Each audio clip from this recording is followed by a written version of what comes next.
नमस्कार. मी रोहित रुपाली शंकर शिंदे.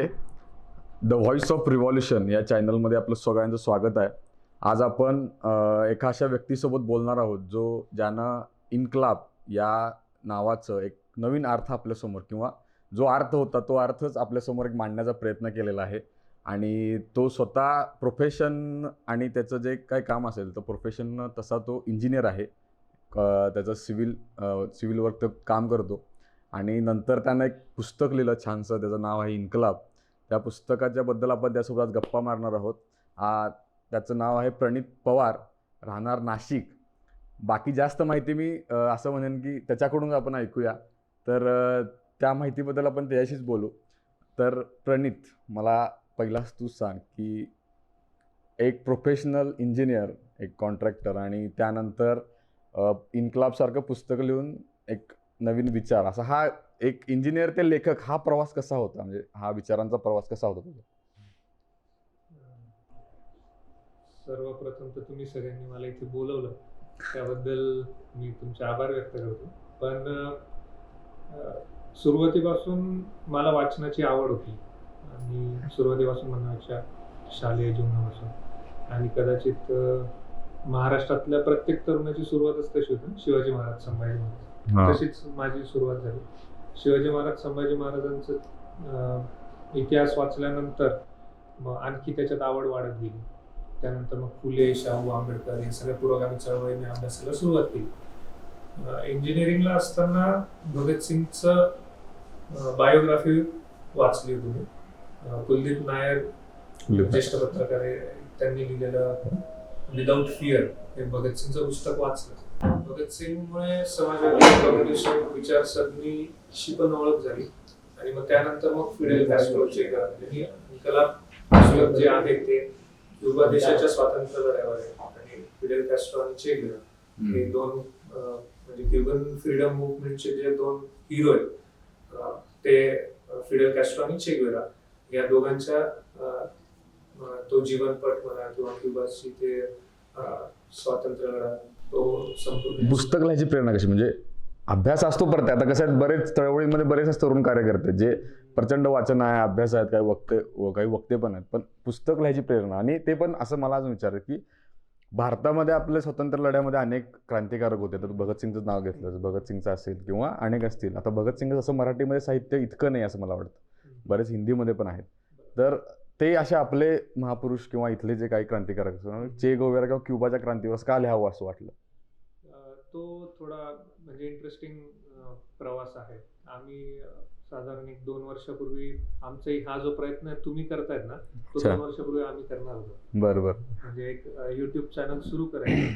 आणि म्हणजे सर्वसाधारण आमच्या अवतीभोवती असणाऱ्या मुलांवर एक लक्षात आलं की हे जे महापुरुष आहेत म्हणजे नुसतेच भारतापुरताचे नाही, म्हणजे ऑल ओव्हर द वर्ल्ड झालेले जेवढे पण सगळे रिफॉर्मिस्ट आहेत, रिफॉर्मर आहेत, त्यांच्याबद्दल खूपशी माहिती आपल्याकडे नसते. म्हणजे त्याला 2 गोष्टी कारणीभूत आहेत. एक तर बरंचसं जे साहित्य आहे, म्हणजे जसं मी काय म्हणतो, अब्राहम लिंकन, माल्कम एक्स किंवा फिडेल कॅस्ट्रो, चे गेवारा, होजे मार्टी, सिमॉन बोलिव्हार, म्हणजे खूप थोर क्रांतिकारी होऊन गेले.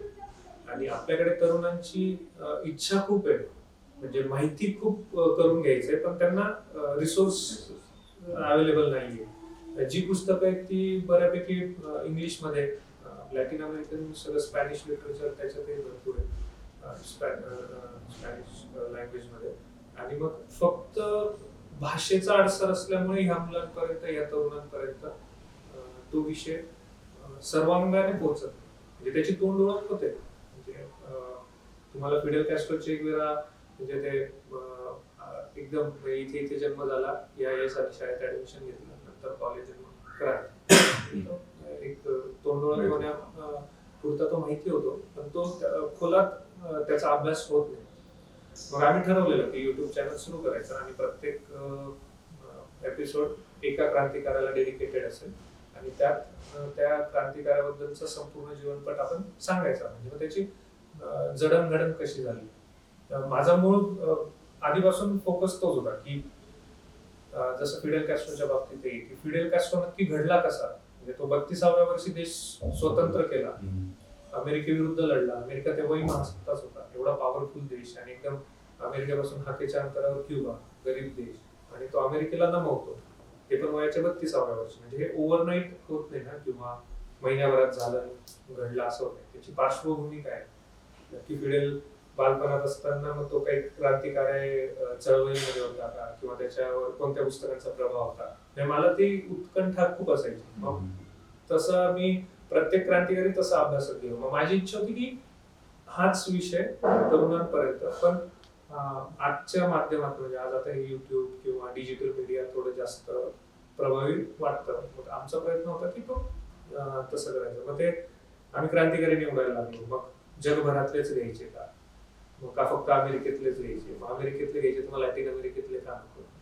मग असं करत करत करत नॅरो डाऊन झालो लॅटिन अमेरिका पुरता. आणि त्याच्यातही पुन्हा तेच झालं की युट्यूबचं एक मर्यादा म्हणा किंवा ड्रॉबॅक असा आहे की त्याला ऑथेंटिसिटी राहिलेली नाही. म्हणजे आज ज्या प्रकारे अपप्रचार पसरवला जातो, तुम्ही भगतसिंगांबद्दलच युट्यूबवर किती व्हिडिओ आहेत ते बघा, आणि बऱ्याचशा व्हिडिओमधनं आपला काहीतरी वेगळा हेतू साध्य करण्यासाठी खोटी माहिती पसरवली जाते. मग ते युट्यूब चॅनलला कितपत गांभीर्याने लोक घेतील असं मी थोडं डाऊटफुल होतो. आणि मग आम्ही ठरवलं की ठीक आहे, पुस्तकच लिहूया. आणि मग पुस्तक म्हणजे डॉक्युमेंटेड फॉर्म मध्ये असेल. मला जर वाटलं युट्यूब चॅनल सुरू करायचं तर मग ते डॉक्युमेंट मी युट्यूब साठी वापरू शकेल. मला वाटलं याच्यावर काही दुसरं नाटक आहे, किंवा कोणाला वाटलं याचं मी कोणत्या फॉर्म मध्ये कन्वर्ट करेल तर तो त्याचा उपयोग तसा करेल. पण म्हटलं आपण लिहायला तर घेऊ. आम्ही युट्यूब चॅनल थोडं साईडला ठेवलं आणि मग पुस्तक लिहायला लागलो. मग ते असं सगळं करत मग फायनली पुस्तक झालं.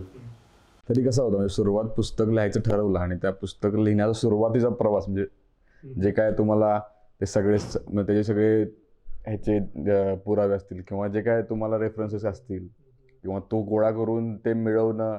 मला तर पुस्तकात बरेच मी असं बघितलं की वेगवेगळ्या म्हणजे काही भारताच्या बाहेरच्या देशांमध्ये म्हणजे अमेरिकेमध्ये साहित्यामधले पण काही फोटोज वगैरे किंवा हे आहेत डॉक्युमेंटेशन खूप चांगलं आहे म्हणजे डॉक्युमेंटेशन. तर ते कसं मिळवलं आणि ते मग फायनली पुस्तक कसं तयार झालं, बाबा पुस्तकाचा प्रवास कसा होता चालू करण्यापासून ते प्रकाशन होतोपर्यंत? मुळात म्हणजे फिडेल कॅस्ट्रो चे वेळा जसं भगतसिंग वाचला मी कॉलेजमध्ये असताना, त्यानंतर मग ते सातत्याने वाचण्यात यायचे. माझ्याकडे क्युबन फ्रीडम मुवमेंटवर आणि लॅटिन अमेरिकन हिस्ट्रीवर भरपूर पुस्तकं माझ्या घरात होती ऑलरेडी, जी मी वाचलेली होती.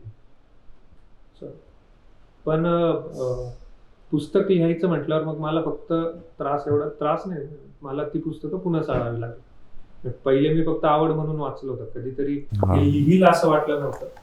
ते लिहिण्यासाठी मग ते पुन्हा सगळं चाळणं गरजेचं होतं.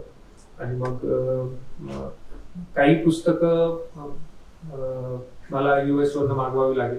योगायोगाने मी पुस्तक लिहित असताना आई बाबा ते माझे US लाच गेले होते. आणि मग काही पुस्तकं मला भारतात मिळत नव्हती. मग ते तो आई बाबा तिथे असल्यामुळे मी फोनवर कोऑर्डिनेट केलं की असं पुस्तकं. मग काही 3-4 पुस्तकं मग तिकडून मिळवली. आणि लिहिताना म्हणजे मुळात लिहिणं किंवा म्हणजे लिहिणं हा माझा मूळ प्रांतच नव्हता. की मलाही कधी वाटलं नव्हतं मी पुस्तक लिहीन. पण फक्त भगतसिंगची प्रेरणा म्हणा किंवा म्हणजे हे फिडेल कॅस्ट्रो चे वेळा यांचं सगळं कार्यकाळ, त्यांचा संघर्ष बघितल्यानंतर ती एक त्यांच्या विचारावरची निष्ठा किंवा त्यांच्या याच्यावरती, त्याच्यामुळे मग ते लिहायला घेतलं. थोडा त्रास झाला, काही टेक्निकल गोष्टी होत्या. म्हणजे ते मला ते काही युनिकोड आणि श्रीलिपी, मी लिहिलेल्या युनिकोड मध्ये प्रकाशकांचं म्हणणं ते श्रीलिपीत द्या, आम्ही कन्वर्ट केलं. त्याच्यात फॉन्ट मिसिंग, त्याच्यातल्या परत चुका.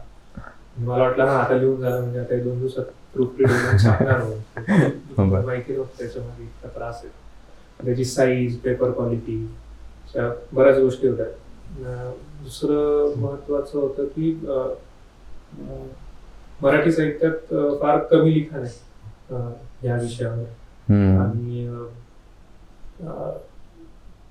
त्यांचे फोटोग्राफ्स माझ्या नाही, मराठी याच्यात तर म्हणजे फोटोग्राफ्स नाहीच आहेत. आणि क्युबन फ्रीडम मुवमेंटचं हे वैशिष्ट्य आहे, म्हणजे हा लढा जगभर प्रसिद्ध होण्याचं कारण म्हणजे त्याचे खूप फोटोज अवेलेबल आहेत.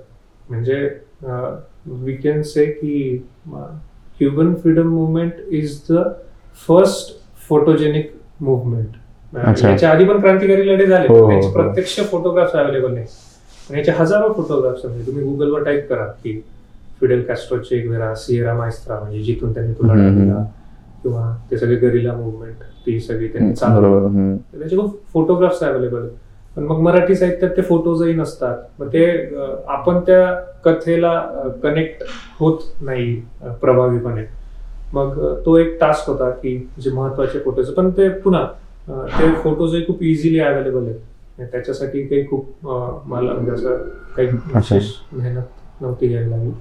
पण असं एकंदरीत असा प्रवास छान होता, म्हणजे चांगला आहे अनुभव.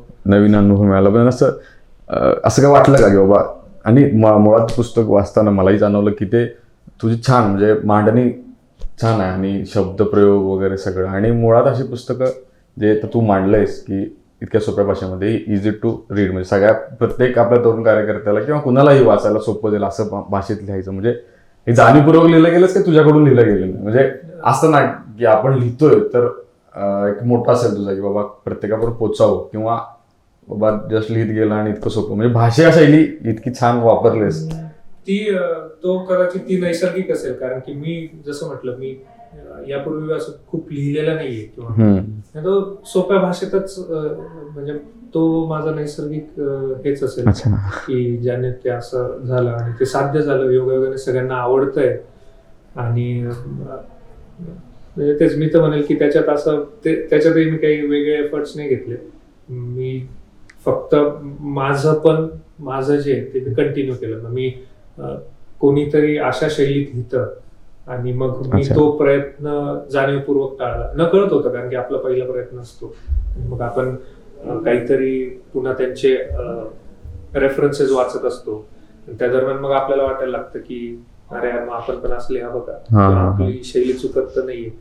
म्हणजे मी याच्यावर जेव्हा माझी काही साधारण 70-80 पानं लिहून झाले, तेव्हा मी ते अरुण साधूंचं पुस्तक वाचलं होतं.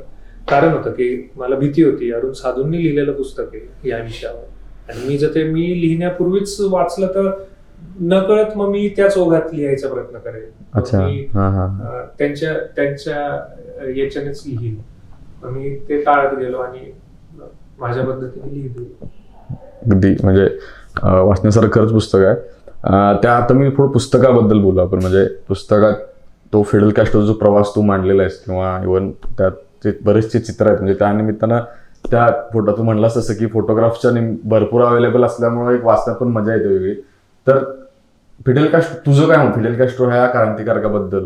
म्हणजे 2016 डेथ झाली, पण फिडेल कॅस्ट्रोचा पूर्ण एकंदरीत प्रवास वाचला तर प्रचंड वैचारिक प्रगल्भता आणि एक ध्येयवेडा माणूस म्हणता येईल त्याला आपल्याला. तर तो ध्येयवेडा माणूस, आणि त्याच्याबद्दल तुझं काय म्हणतं बाबा? त्याचा प्रवास घडला तो, मग तू मगाशी म्हणलास तसं 32 वर्षाच्या काळात त्यानं अमेरिकेसारख्या देशाला एक उत्तर दिलं किंवा अमेरिकेपासून स्वतंत्र गेलं. तुझं काय मत आहे त्याचा विचार आणि एकंदरीत फिडेल कॅस्ट्रो या व्यक्तिमत्वाबद्दल? याचं थोडं उत्तर ना मी असं मोठं लांबलचक देतो. भगतसिंगांचे मित्र शिव वर्मा यांचे संस्मृती म्हणून पुस्तक आहे. तर म्हणजे ते सगळ्यांनी वाचावं असं पुस्तक आहे. मला आठवत नाही त्याची पहिली आवृत्ती कदाचित 70s-80s मध्ये पब्लिश झाली असेल. 70s-80sच्या काळातच. भगतसिंगांसोबत ते लाहोर जेलमध्ये पण होते. भगतसिंगांना फाशी झाली आणि भारत स्वतंत्र झाल्यानंतर शिववर्मन त्यांना मग जेलमधून सुटका झाली. तर त्यांनी ते पुस्तक लिहिण्याचं कारण म्हणजे संस्मृती या पुस्तक असं आहे की त्याच्यात शिव वर्मा यांनी प्रत्येक क्रांतिकारकाबद्दल, म्हणजे भगतसिंग झाला, चंद्रशेखर आझाद झाला, बटुकेश्वर दत्त, राजगुरू, सुखदेव, त्यांनी ते प्रत्यक्ष त्यांच्यासोबत संबंध असल्यामुळे तो माणूस खासगी आयुष्यात कसा होता ते वर्णन केलेलं आहे. तर शिववर्मा एकदम छान लिहिलेलं आहे त्यांनी ते पुस्तक. ते त्याच्या प्रस्तावनेत लिहितात की हे पुस्तक का लिहिलं, तर त्यांनी जेव्हा पोस्ट इंडिपेंडन्स ज्या प्रकारे क्रांतिकारी रंगवले जाऊ लागले होते ना, ते शिववर्मांना पटत नव्हतं. म्हणजे ते चंद्रशेखर आझाद कायम असं काहीतरी कटकारस्थान रचताय, त्यांची ती मिशी. भगतसिंग पण असा खूप हिंसक किंवा काहीतरी, म्हणजे आपण एखादं सस्पेन्स कॅरेक्टर कसं पाहतो एखाद्या सिरीज मध्ये किंवा मूव्ही मध्ये, तर तसे रंगवले जायचे. आणि त्यांचं म्हणणं होतं की हे क्रांतिकारी इतके क्रूर नव्हते किंवा इतके असे कंटिन्युअस ते काहीतरी कारस्थान रचत असतील असेही नव्हते. त्यांची एक सॉफ्ट बाजू होती की तो माणूस म्हणून कसा होता. आणि आपण मग त्यांच्या जयघोषात आपण त्यांची इमेजच अशी बनवून ठेवतो. ते एक छान वाक्य वापरलेले त्यांनी की ही प्रतीक आपल्याला, इनके सामने अपने सिर तो झुकते लेकिन इनको गले मिलाने का मन नाही करता. म्हणजे ते क्रांतिकारी आपण इतके मोठे करून ठेवतो की आपण त्यांच्या समोर नतमस्तक होतो, पण त्यांच्यापासून आपण प्रेरणा घेण्यासाठी असमर्थ असतो. हे शिववर्मांनी सांगितलं भगतसिंग आणि या सगळ्या क्रांतिकाऱ्यांच्या वर्णनाबद्दल. फिडेल कॅस्ट्रोचंही काही अंश तसंच. फिडेल कॅस्ट्रोचा मुळात कार्यकाळ खूप मोठा आहे. तो युनिव्हर्सिटीत होता तसा तो पॉलिटिक्स मध्ये ऍक्टिव्ह झालेला. आणि त्याच्यानंतर 1959 नंतर 2003-4 ला त्याने ते राहुल कॅस्ट्रोकडे सूत्र दिली, पण तो इनडायरेक्टली त्याचा प्रभाव होताच. अगदी मरेपर्यंत तो, म्हणजे इतके वर्ष 6 अमेरिकन राष्ट्राध्यक्षांना पुरून उरला.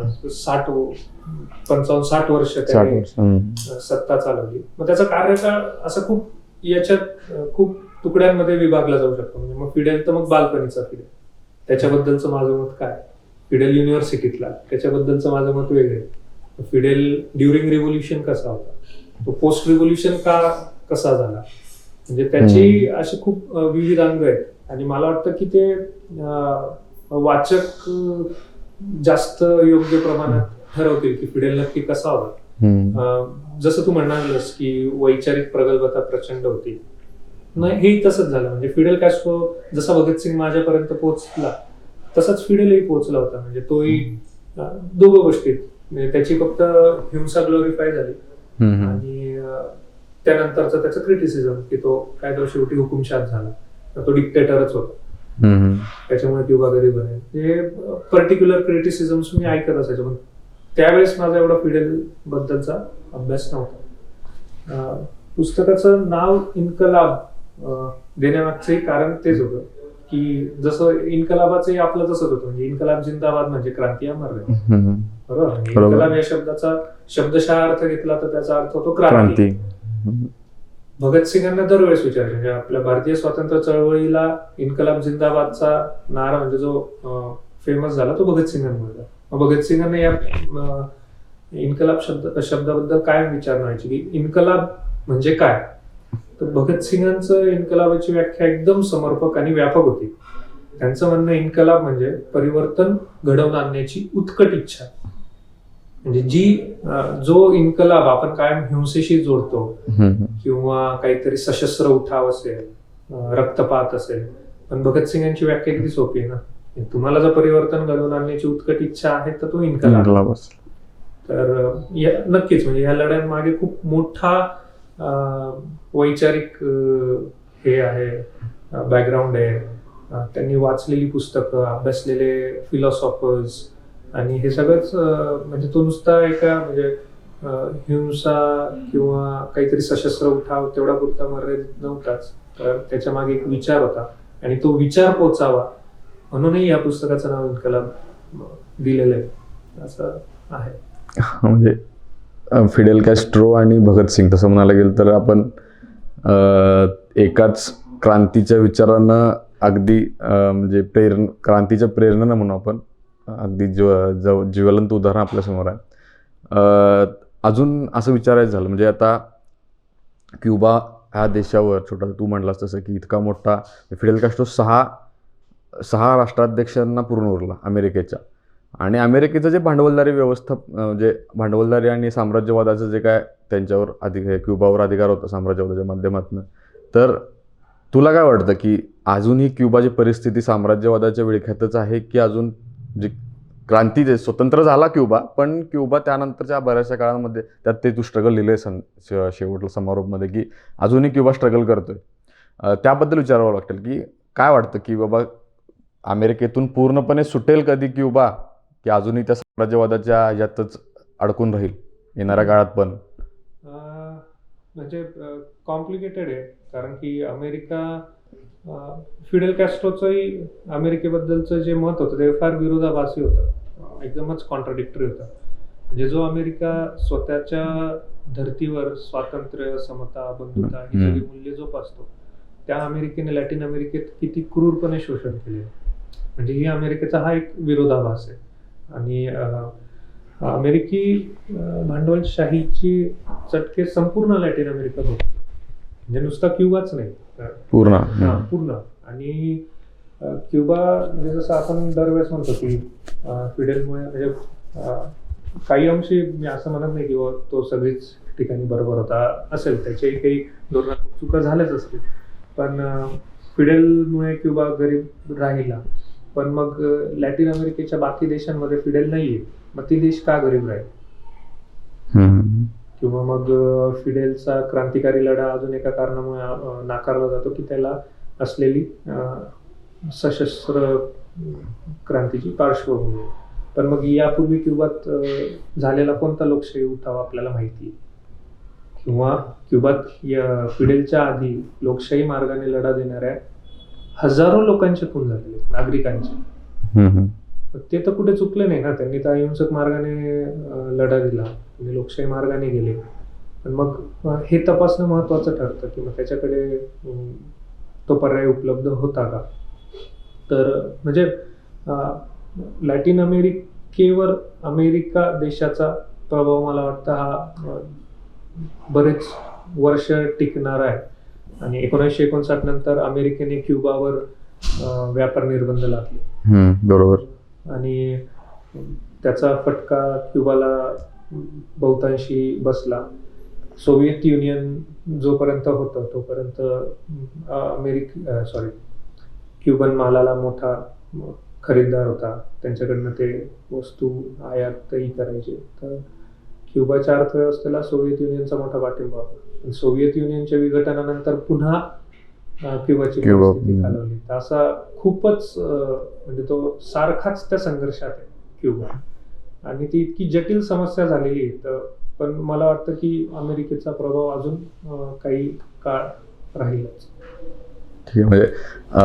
म्हणजे भांडवलदारी व्यवस्थेला तसं इतकं मुळासकट काढणं, फिडेल कॅस्ट्रो इतकी मोठी क्रांती गेली, पण ह्या सगळ्यातून बाहेर पडणं तसं क्युबाला अजूनही अवघड आहे. म्हणजे त्यात अजून त्या प्रभावाखाली आहे असं म्हणतोस तू. पण अजून एक तू बोलता बोलता असं बोललास की असेल फिडेलचं मत वेगळं किंवा फिडेल नंतर बदललं असेल, असं त्याच्यावर काही आक्षेप नाही. म्हणजे मी प्रस्तावना ज्या वेळेला मुग्धा कर्णिकांची वाचली त्यावेळेला मला ते हे वाटलं की त्यांच्या प्रस्तावनेत थोडं त्यांचं मत फिडेलबद्दल वेगळं असं वाटलं मला. मग ते असं म्हणजे तुम्ही प्रस्तावनेमध्ये आणि पुस्तकामध्ये थोडं हे वाटलं की कसं त्यात ठेवलं तुम्ही, किंवा त्यांच्या प्रस्तावनेबद्दल असं मला म्हणायचं की ते त्यांनी खूप छान लिहिलं, पण त्यांचं मत थोडं वेगळं वाटलं मला, इवन मुग्धा कर्णिकांचं ह्याच्याबद्दलचं मत, फिडेलबद्दलचं मत. कुठलाही महापुरुष किंवा कुठलीही व्यक्ती should be open to all criticism. म्हणजे फिडेलवर होणारी टीका ही पण तेवढीच महत्त्वाची आहे की त्याच्यावर चर्चा होणं अपेक्षित आहे. असं का झालं? कदाचित तो चुकला 100%, फॉर एक्झाम्पल कुठेतरी चुकला असेल, पण मग त्या गोष्टीवर आपण फक्त ब्लाइंड फेथ ठेवून नको चालायला. फिडेल चुकला तर मग ती चूक आपण कदाचित भविष्यात टाळू शकतो.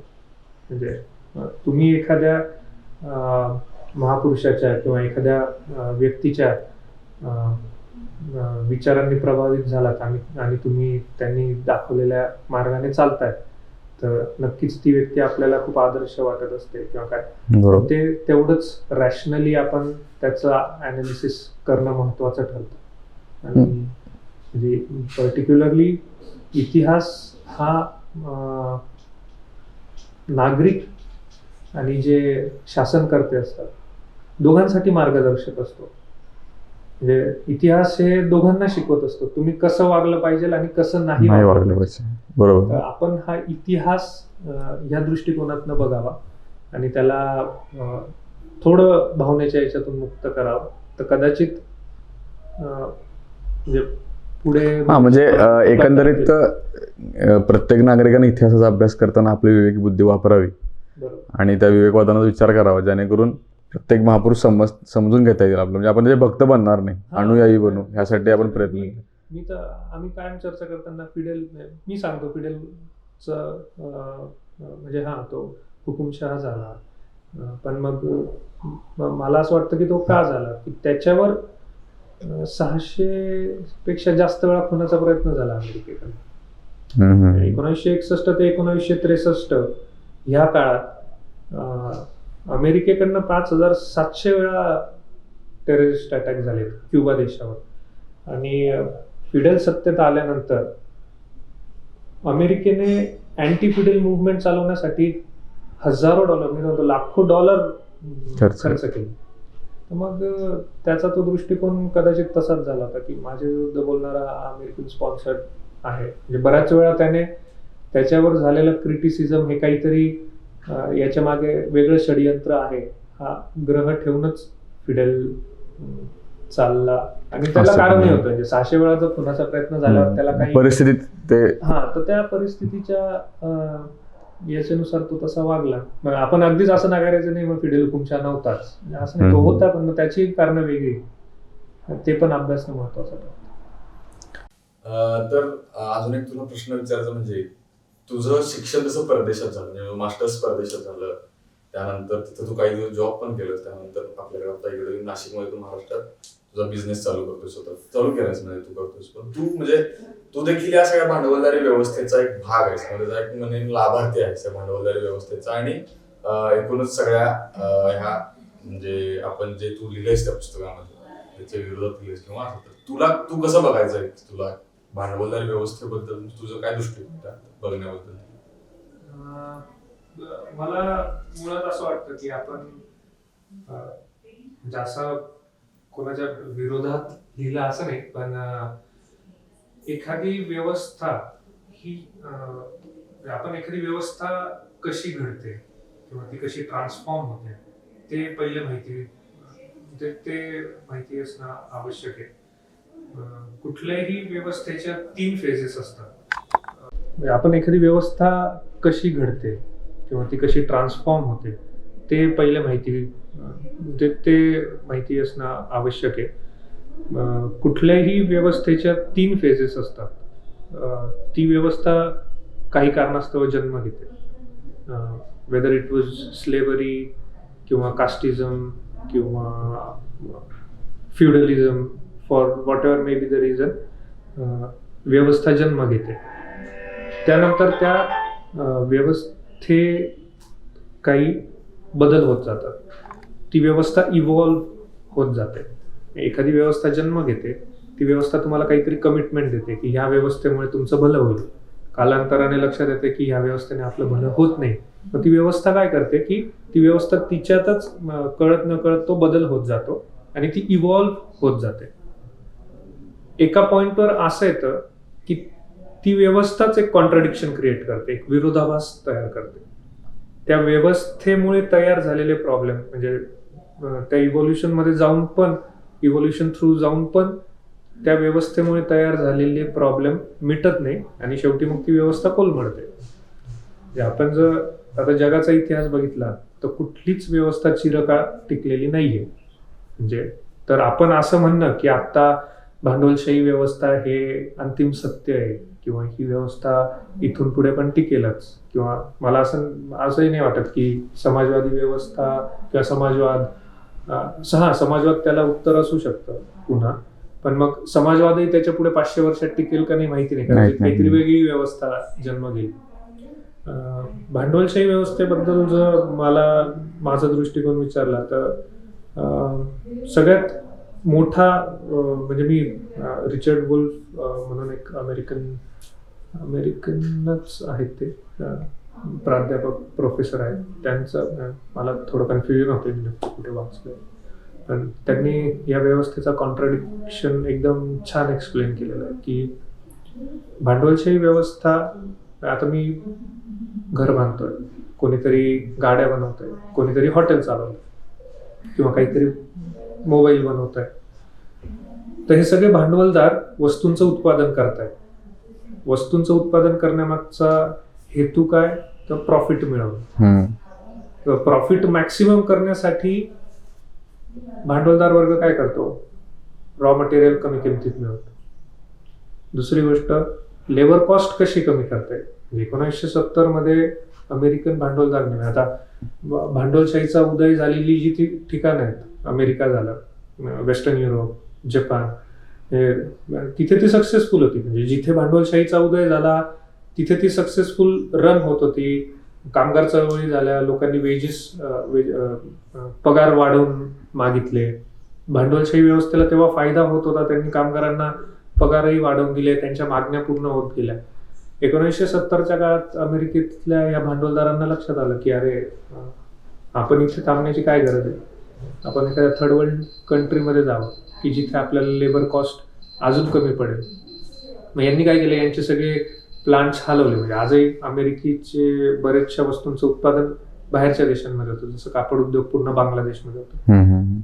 ज्या मिनिटाला भांडवलदारांनी हा निर्णय घेतला की आपण आपलं उत्पादन इथून हलवून दुसरीकडे न्यायचं, त्यावेळेस त्या कंपनीतल्या 1000 कामगारांचा रोजगार बंद झाला.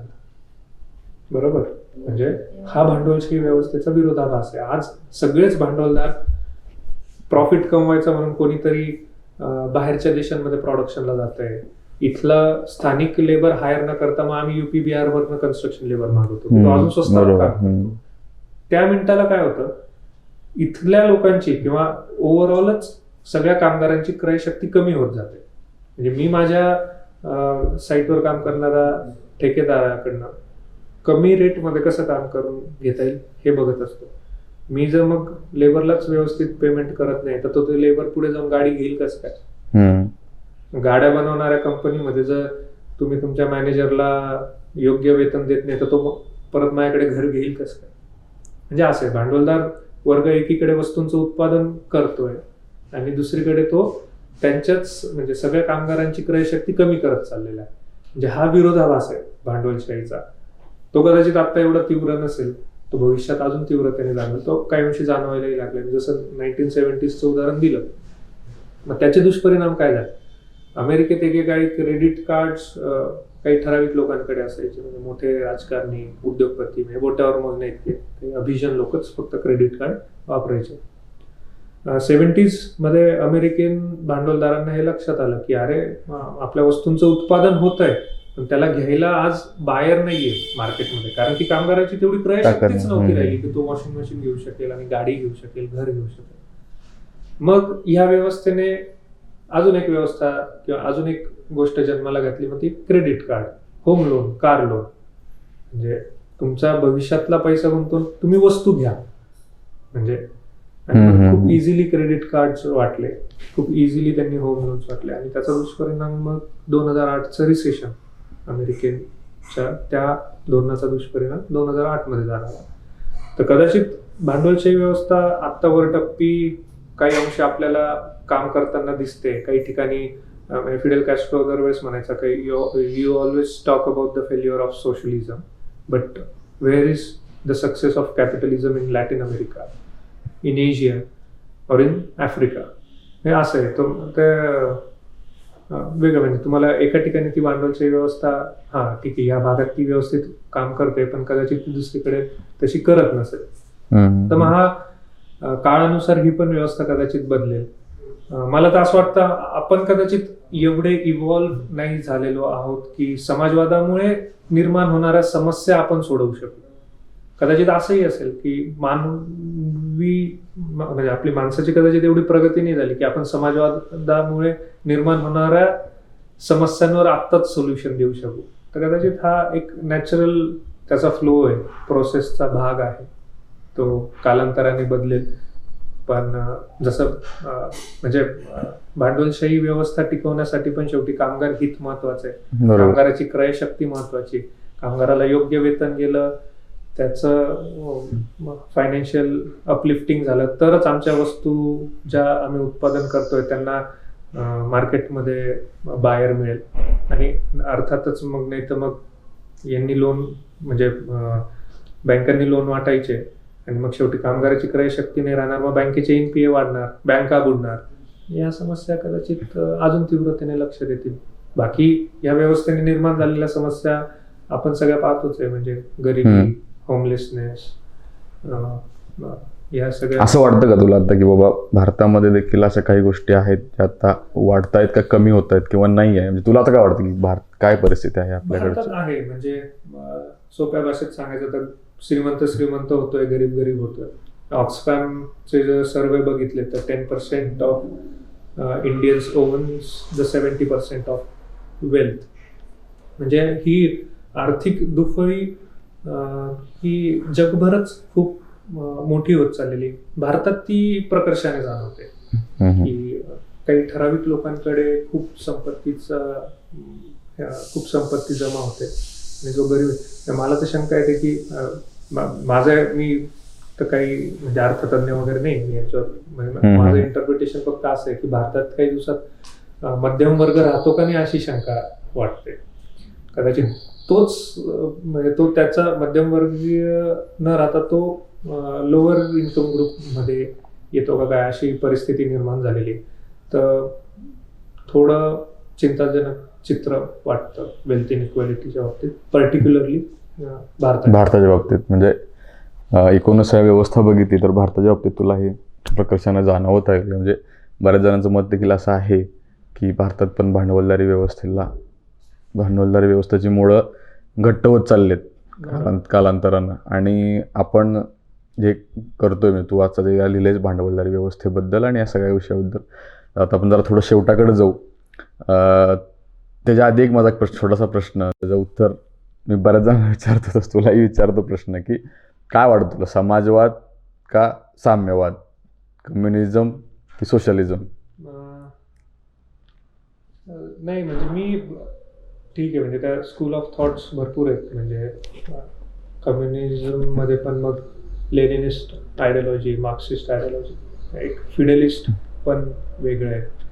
तर म्हणजे मला कम्युनिस्ट आणि सोशलिस्ट याच्यात काय खूप मला तर त्याच्यात फरक जाणवत नाही. म्हणजे आज भगतसिंग असतात, भगतसिंग तेव्हा पण Bhagat Singh would identify himself as communist as well as socialist.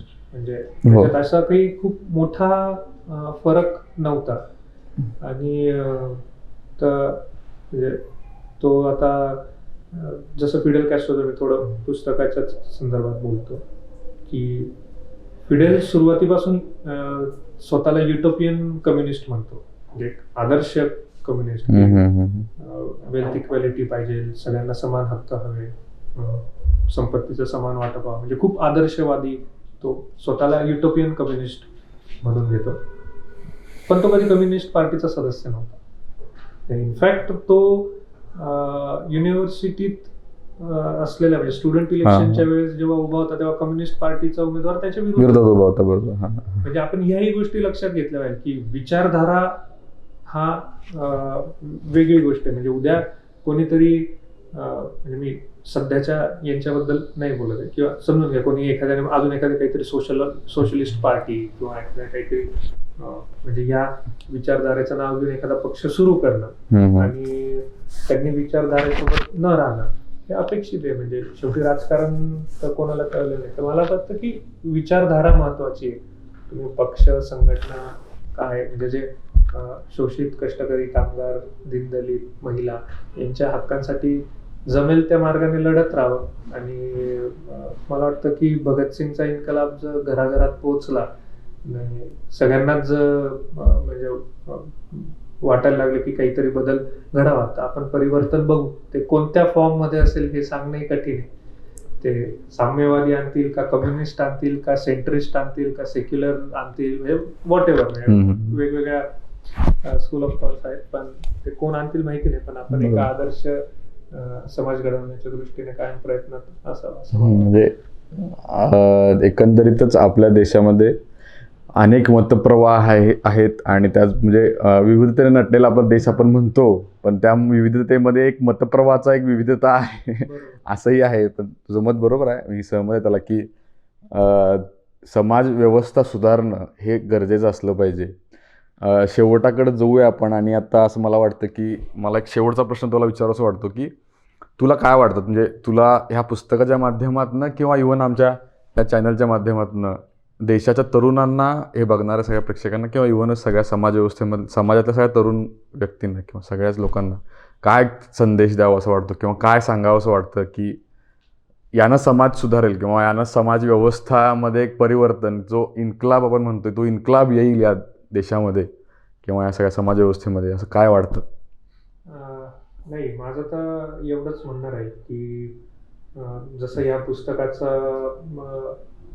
मूळ हेतू होता की कोणताही पूर्वाग्रह या महापुरुषांबद्दल नसावा आणि सर्वांगाने या महापुरुषांचा आपण विचार करावा, अभ्यास करावा आणि तेच अभ्यास करावा, वाचावं आणि शक्य होईल तितका आपण काहीतरी बदल घडवून आणण्यासाठी प्रयत्न करावा, एवढं मला इथे सांगावंसं वाटेल.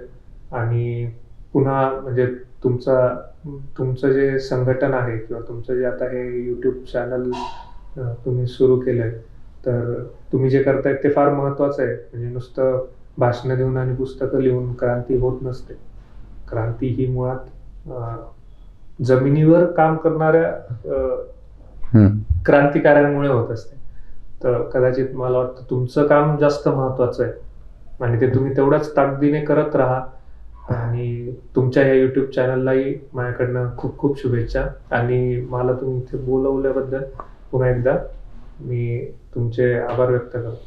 नक्कीच प्रणित, म्हणजे सांगायचं झालं तर तू जे काही विचार मांडलेस आणि तुझ्या पुस्तकात आम्ही नक्की वाचूच ते विचार, तर त्या माध्यमातून तू दिलेल्या शुभेच्छा पण आमच्यासाठी असतील.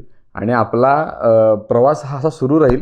म्हणजे आपली आत्ता ओळख झाली म्हणून असं नाही की तू हे केलं, आपल्या यानंतर आपल्या बऱ्याचशा हे राहतील. आणि तू म्हटलास तसं की काम करणाऱ्यांची गरज जास्त आहे आणि ही काम करणाऱ्यांची एक नवीन तरुण पिढी उभी करायचं जबाबदारी आम्ही समजतो की या समाजात राहून आमची आहे. आणि नक्कीच आम्ही ती जबाबदारी पूर्ण करायचा प्रयत्न करू. आणि प्रबोधनाच्या विचारांच्या मध्ये आम्ही ह्या चॅनलच्या माध्यमातून नवीन विचार तरुणांच्यापर्यंत आणि सगळ्या समाजापर्यंत पोहोचवायचा प्रयत्न करू. तुझ्या पुस्तकाला देखील शुभेच्छा. तुझं पुस्तक आज अशा अनेक आवृत्त्या निघाव्यात, अनेक त्याचे प्रकाशन व्हावेत. आणि आम्ही असं विचार करतो की आता एक क्युबाची लिहिलेस, अशा अनेक क्रांत्या आम्हाला तुझ्याकडून जाणून घ्यायला मिळाव्यात आणि आम्ही ते मग वाचाव्या. यासाठी तुला शुभेच्छा देतो आणि इथंच थांबतो आम्ही. आणि हा आपला आजचा एपिसोड संपला. जिंदाबाद.